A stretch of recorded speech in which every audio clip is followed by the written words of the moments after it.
Sejam todos bem-vindos a esta palestra doutrinária. Nós vamos falar aqui sobre o livro que chama-se Cartas de uma Morta, psicografia do Chico Xavier.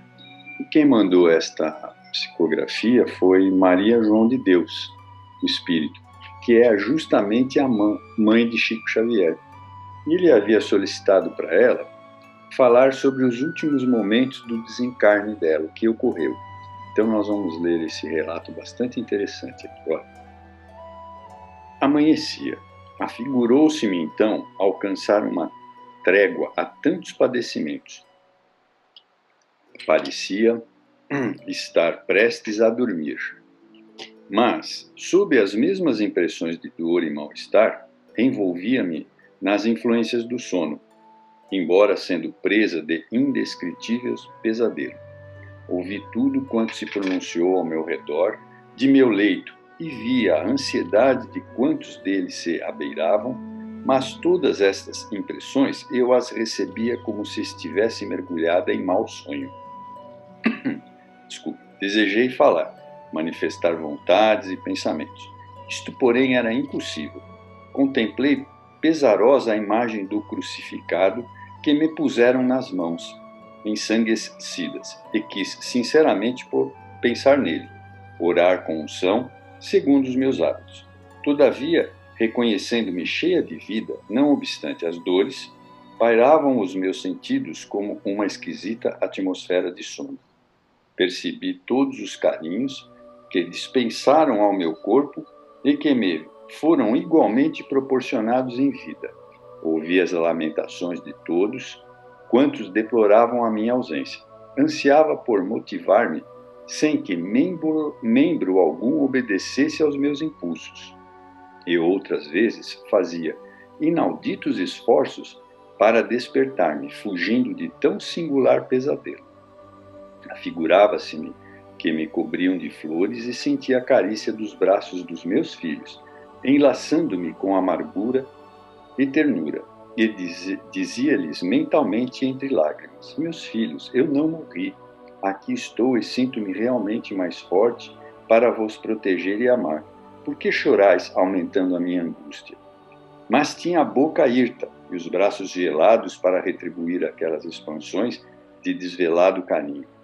Apenas possuía a sensação de lágrimas ardentes que me rolavam sobre as faces descoloridas como a estátua viva da amargura e do silêncio.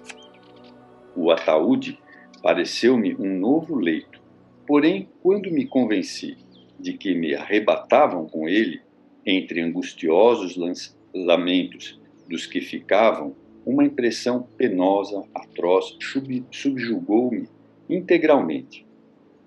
Achei-me então sob indefinível sentimento de medo que me aniquilou a totalidade das fibras emotivas. Um choque de dor brusca dominou minha alma e eu perdi a consciência de mim mesmo. Após algum tempo, cuja duração não posso determinar, paulatinamente afigurou-se-me acordar. Contudo, a princípio, achava-me envolvida no mesmo panorama de sonho, como se a memória fosse possuída de um admirável poder retrospectivo. Comecei a ver todos os quadros da minha infância e juventude, relembrando um a um os mínimos fatos da minha existência relativamente breve. Vi-os desses quadros do pretérito com naturalidade, sem admiração e sem surpresa. Todavia, inexplicavelmente, uma completa amnésia invadiu meu cérebro espiritual e pude recordar-me dos laços afetivos que ainda a voz me prendiam quando se me apressou os olhos à visão dos últimos instantes da minha vida material. Busquei então o lar que eu deixara, mas, torturante surpresa, meus filhos não me reconheciam, e de balde formulei os meus sentidos e carinhosos apelos. Julguei-me alucinada, em vão busquei antigas amizades. Não me vedes?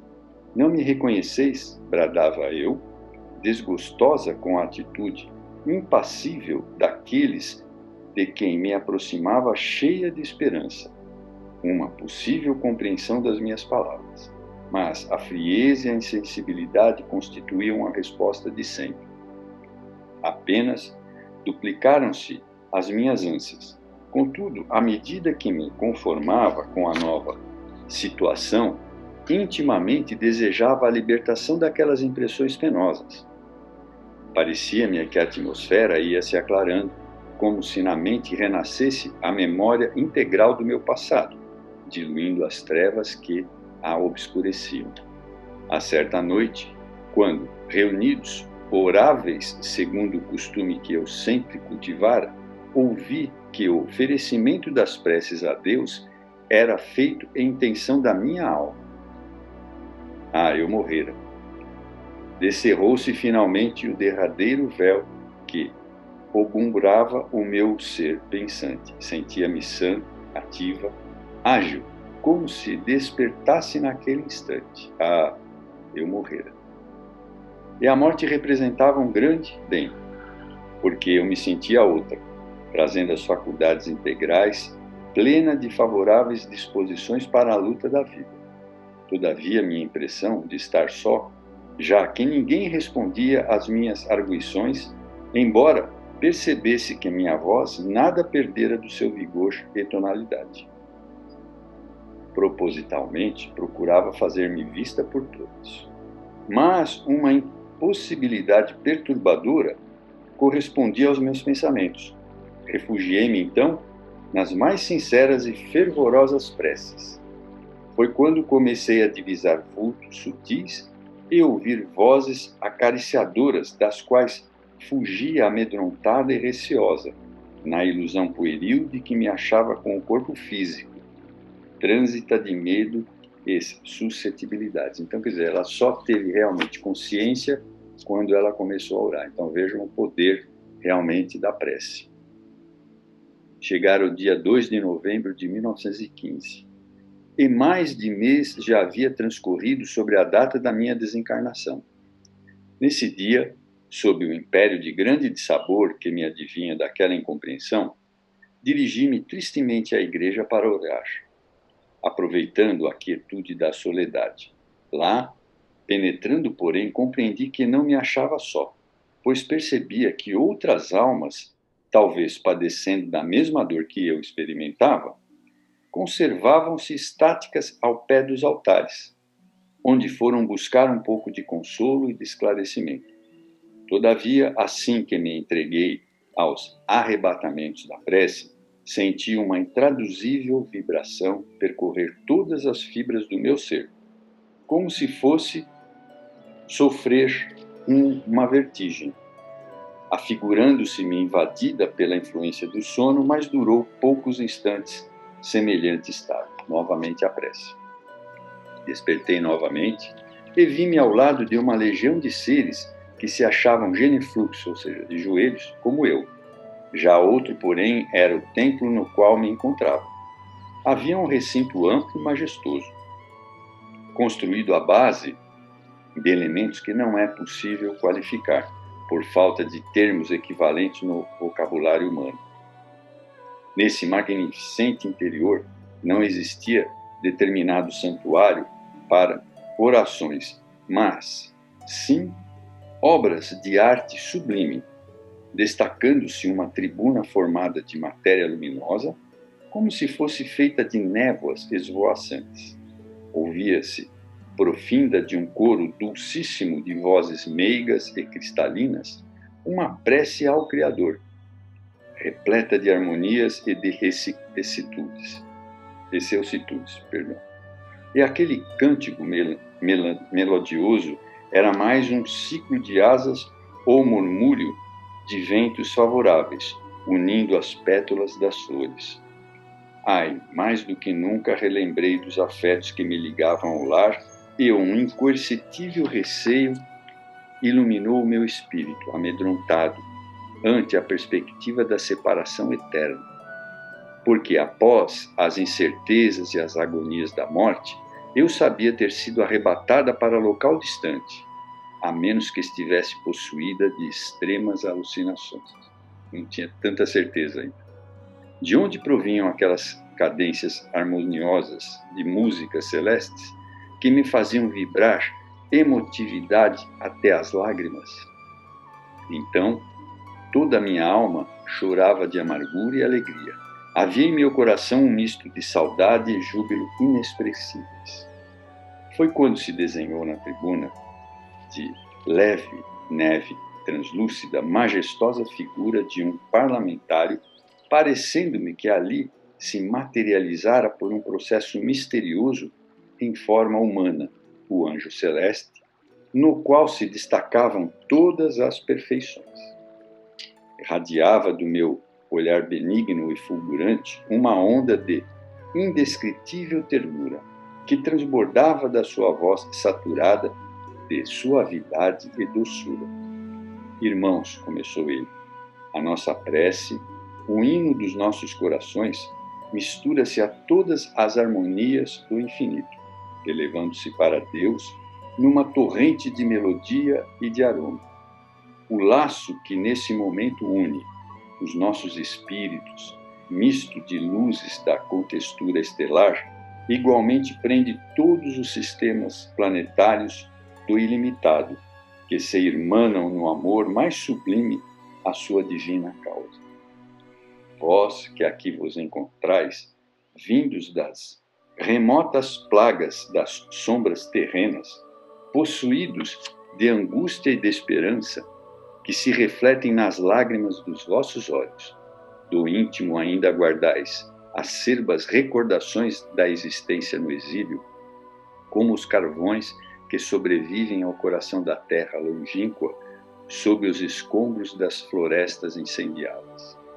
Constituís, pois, a multidão de almas errantes e sofredoras perambulando em derredor dos objetos que formam a paisagem das vossas miragens enganadoras, porque a vida única, a vida real, é a vida do espírito de posse da liberdade preciosa. Todavia, a existência terrena está calcada nos instrumentos que servem para as manifestações espirituais, e, infelizmente, a vossa excessiva dedicação a esses aparelhos viciou o vosso mundo emotivo, circunscrevendo as vossas possibilidades ao ambiente terrestre, onde apenas possuis pálida réstia de luz da noite de um fraco raciocínio.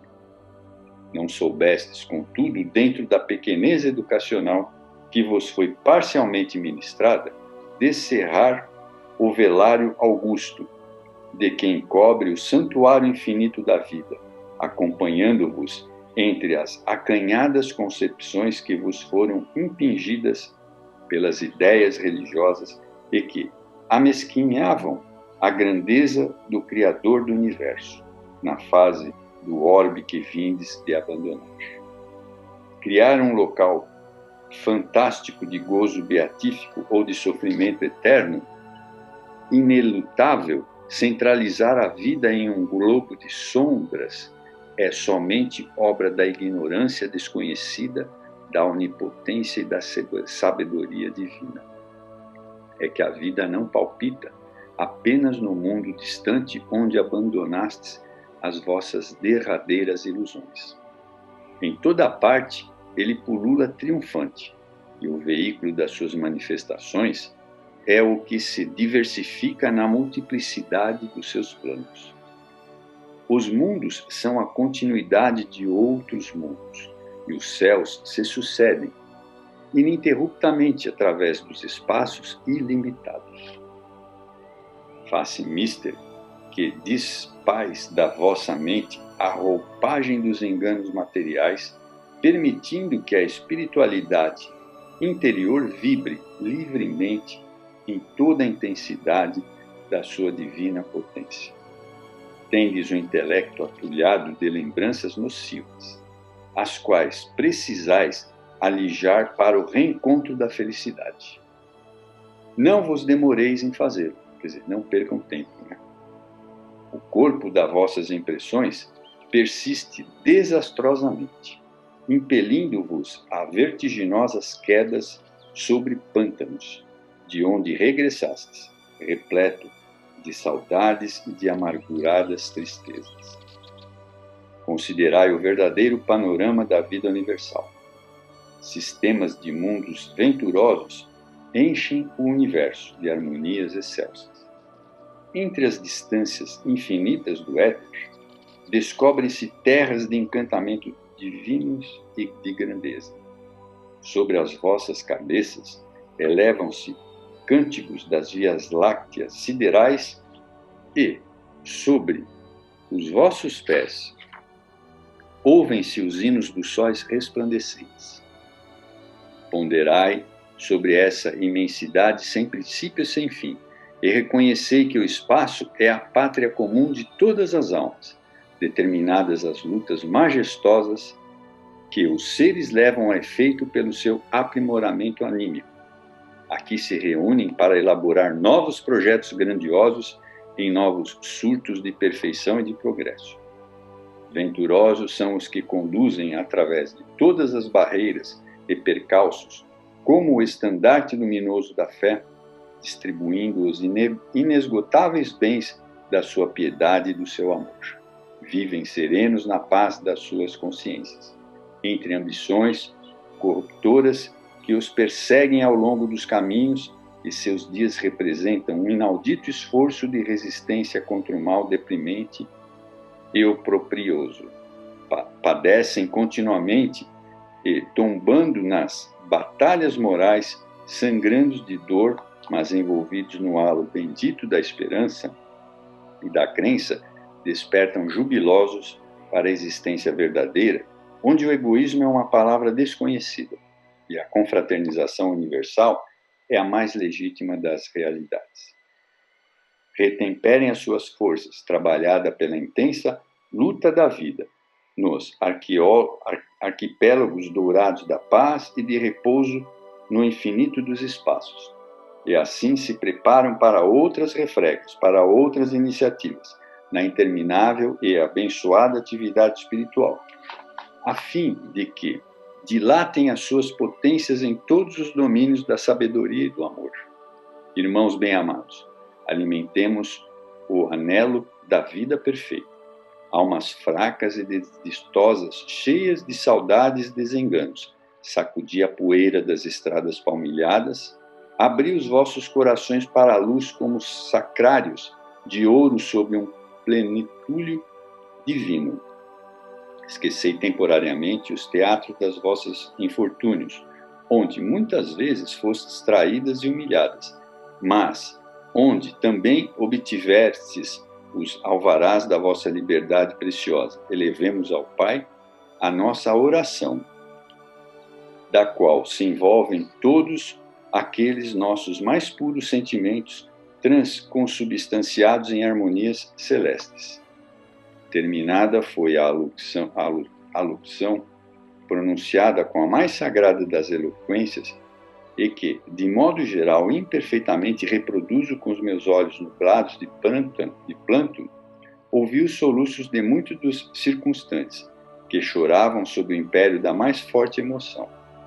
Então oramos, acompanhando os inspirados impulsos daquele enviado celeste, que procurava incutir-nos a fé, esperança e resignação, através das suas palavras compassivas e piedosas. Um luar indescritível projetava-se na tribuna que lhe guardava ainda a luminosa figura. Banhou as nossas frontes e pude observar que a atmosfera se impregnava de capitoso perfume.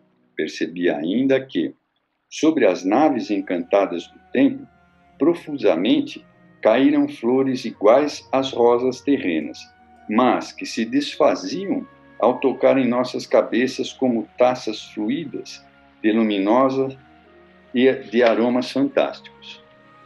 Ah, como chorei naquele dia! Minha alma frágil se comovia sob a indômita emotividade. Mas desde aquele instante, incorporei-me à grande falange de espíritos benignos que mourejavam em suas tarefas ao lado da terra, trabalhando pelo bem dos meus semelhantes, beneficiando-se simultaneamente no mais útil dos aprendizados.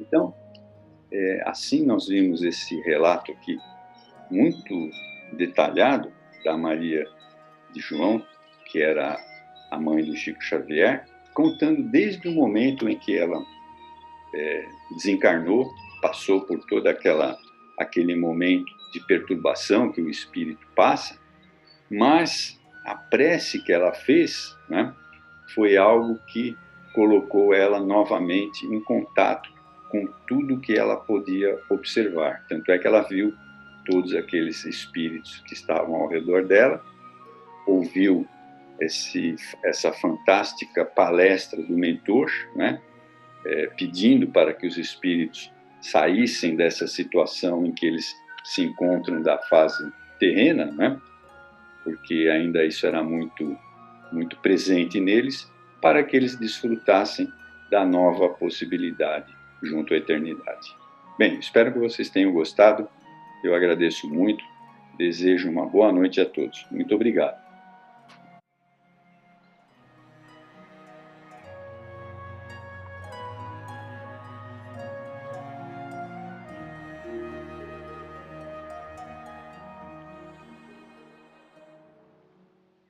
Boa noite a todos. Dando continuidade à segunda parte da nossa palestra desta noite, vamos falar um pouco sobre o desgosto pela vida, suicídio. É um capítulo Esperanças e Consolações, o livro 4 do Livro dos Espíritos por Allan Kardec, é o último capítulo. E ele vai falar sobre essa questão. Muitos entram nessa faixa vibratória, da tristeza, da angústia, perdem a motivação de viver. E é importante que reflitamos sobre esse tema, né? Então a pergunta 943, de onde vem o desgosto pela vida que se apodera de alguns indivíduos sem motivos plausíveis? E a espiritualidade responde: é efeito da ociosidade, da falta de fé e geralmente da saciedade. Veja, resposta muito clara, né? Falta da fé em Deus é um ponto muito forte. Porque quando se acredita em Deus, nesse Pai amoroso, que nos ampara, que nos fortalece, que não estamos sozinhos, tudo isso já é, um antídoto para que a gente desenvolva essa tristeza, essa desmotivação pela vida. Quando nos ocupamos, como ele diz aqui, quando a gente exerce todas as nossas faculdades com um fim útil, o trabalho vai alimentar a nossa alma. E vamos, com a fé, suportar as vicissitudes que a vida nos apresenta, com paciência, com resignação, não é? Tudo fica diferente. E aí vem a pergunta 944. O homem tem o direito de dispor da sua própria vida? Porque muitos falam isso, né? A vida é minha, eu faço dela o que quiser. Mas a resposta é bem clara: não. Somente Deus tem esse direito. O suicídio voluntário é uma transgressão dessa lei. Então, praticar esse ato é uma transgressão da lei de Deus. Não temos esse direito. Deus nos deu a vida e é Ele que sabe o momento que devemos deixar de viver, né? Então, todo o pensamento que vem nesse sentido deve ser combatido e devemos buscar ajuda quando isso está acontecendo. Mais para frente, nós temos aqui uma colocação, veja: pobres espíritos que não tiveram a coragem de suportar as misérias da existência. Deus ajuda aos que sofrem e não aos que não têm forças nem coragem. Então, as tribulações da vida são provas ou expiações. Estamos no mundo onde temos que passar por esse aprendizado. Não é por acaso que renascemos aqui nesse mundo. Então, felizes os que a suportam sem se queixar, porque serão recompensados. Então, nós temos que desenvolver a nossa fé, compreender o significado da vida, saber o porquê da dor na nossa caminhada, né? E a doutrina espírita, ela nos traz essas respostas. Tudo tem uma razão de ser, não é por acaso que renascemos com determinada família, com as dificuldades que cruzam nossos caminhos, tudo tem uma razão de ser. Então temos que buscar essas respostas e combater a tristeza que invade os nossos corações, desenvolver a esperança, né, a alegria de viver, nos se sentir útil, né, nos sentir útil, trabalhar em favor do nosso semelhante, tudo isso alimenta a nossa alma. E aí tem uma pergunta aqui muito interessante, vejam, é a pergunta 952, o homem que perece como vítima do abuso das paixões, que sabe que deve abreviar o seu fim, mas as quais não tem mais o poder de resistir, comete um suicídio?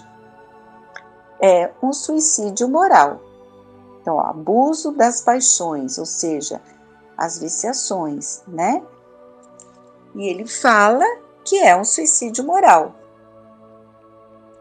Não compreendeis que um homem, nesse caso, é duplamente culpado? Há nele falta de coragem e bestialidade, além disso, esquecimento de Deus.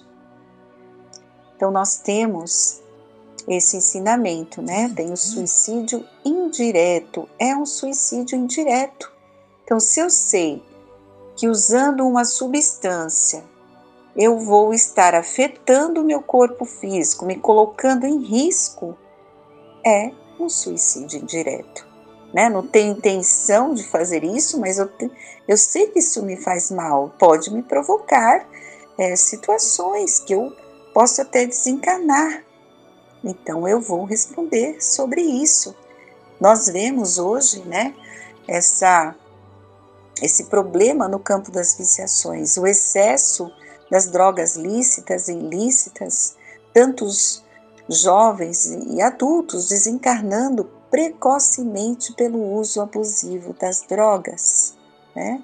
O excesso do álcool provocando acidentes, overdose de drogas quando se mistura, tudo isso, ninguém vem ao mundo para passar por uma situação dessa e nem para desencarnar assim. São situações que nós provocamos, né? Então, é um suicídio indireto, sim. Por isso que nós temos que estar atentos. E aqui ele coloca que é mais culpado esse que faz o abuso das paixões, dos vícios, porque ele teve tempo de raciocinar sobre o seu suicídio, né? Aquele que comete instantaneamente é uma espécie de desvario, né? Ele perde o controle, é tipo uma loucura, né? E o outro não, porque ele teve tempo de pensar sobre essa falta cometida, né? Ele estava consciente de que aquilo fazia mal, mas ele deu continuidade.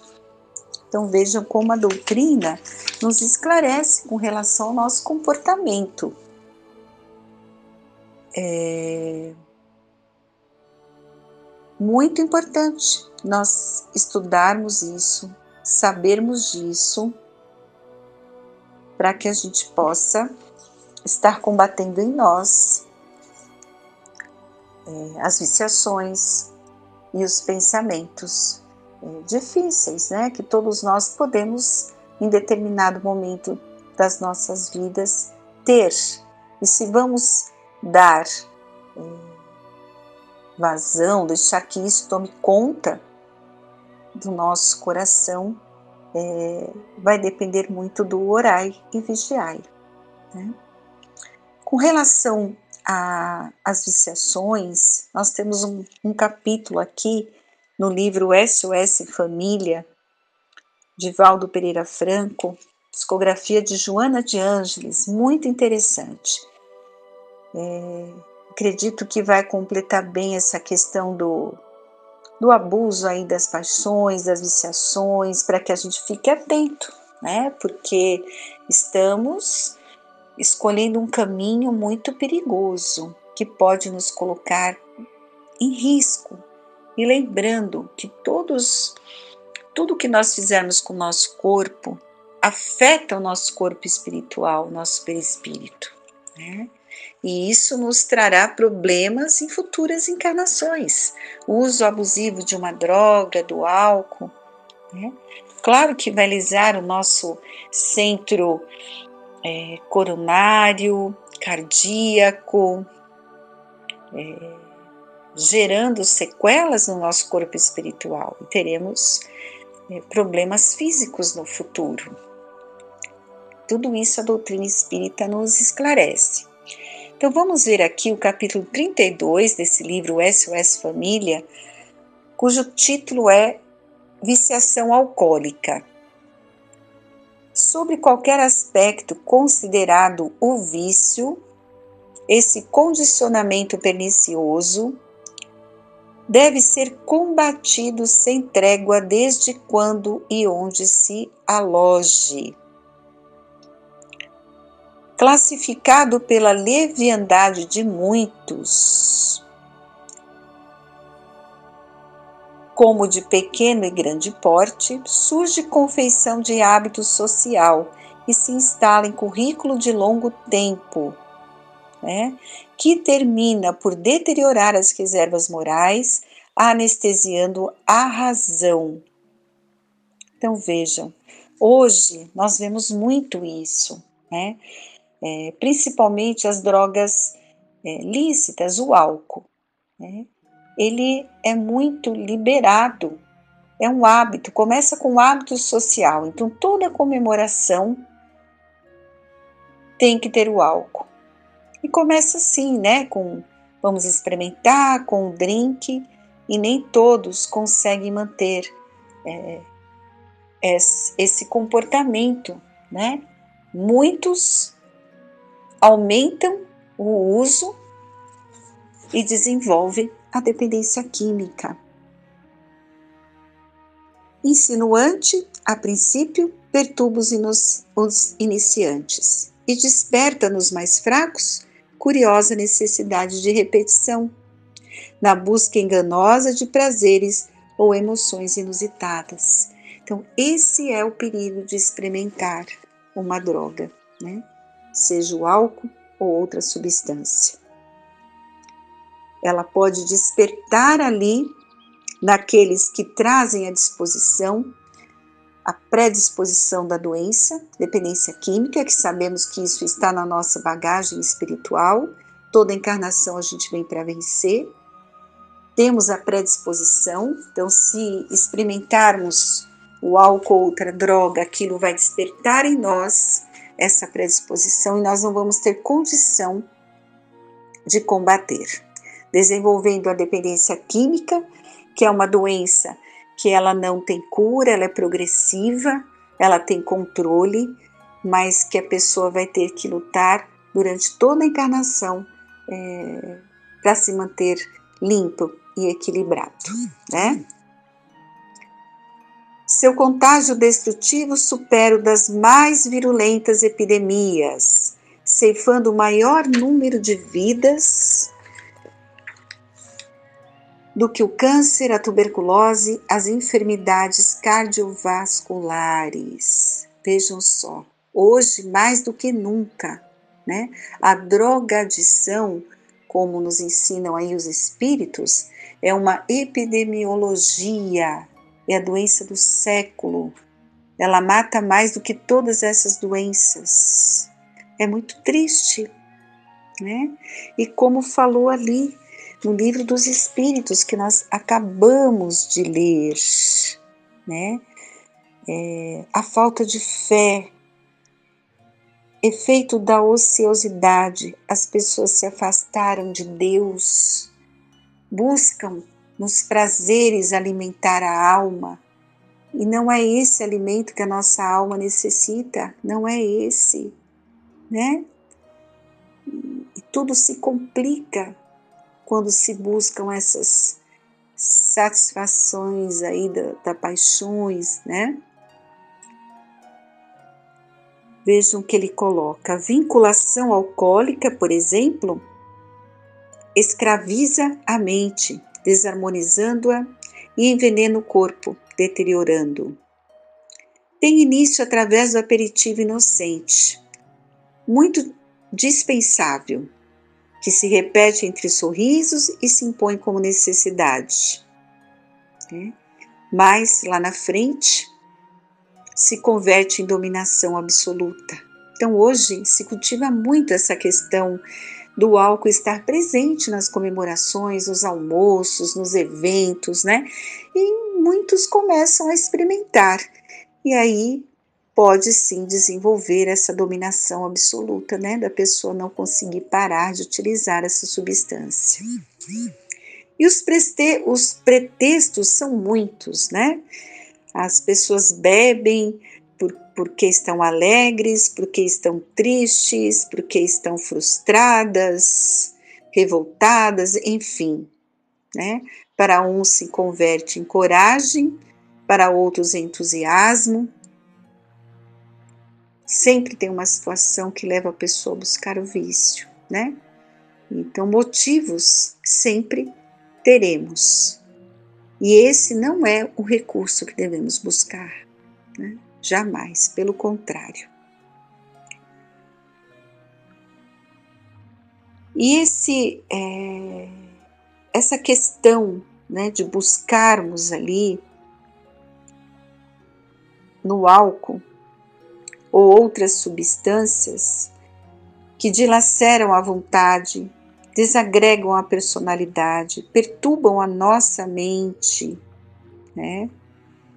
E claro, todo esse processo tem uma atuação de um espírito e se desenvolve um processo obsessivo, né? Espíritos que desencarnam com esse problema no campo das viciações e eles acabam influenciando os encarnados que utilizam essas substâncias, né?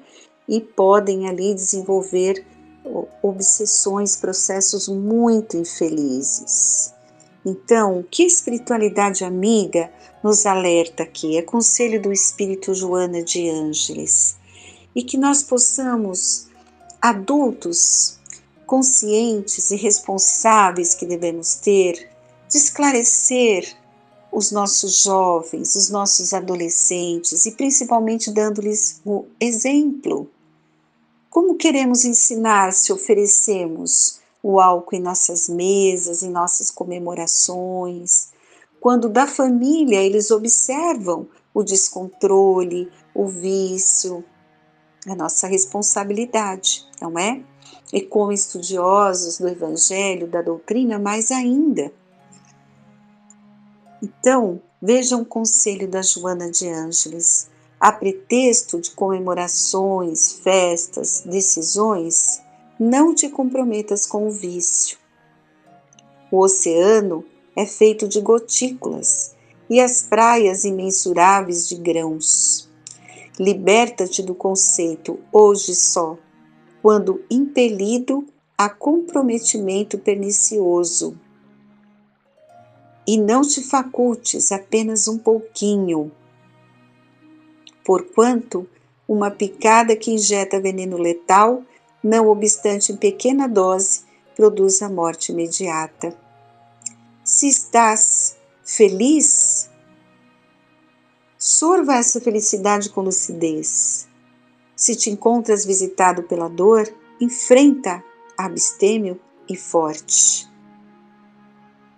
Então, para qualquer cometimento, que exija decisão, coragem, equilíbrio, humildade, recorre à prece, busque a Deus, mergulhando na reflexão, o pensamento, e aurirás os recursos preciosos para a vitória em qualquer situação, sob qualquer que seja o impositivo. Então, meus amigos, nunca se permitam a assimilação do vício, na suposição de que dele te libertarás quando queiras, pois que se os viciados pudessem querer, não estariam sobre essa violenta dominação.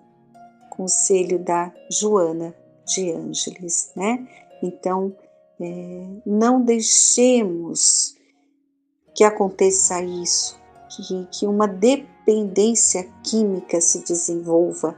Aqui ela coloca o termo viciados porque é um livro antigo, né? Hoje não usamos mais esses termos, né? São até pejorativos. Para toda doença,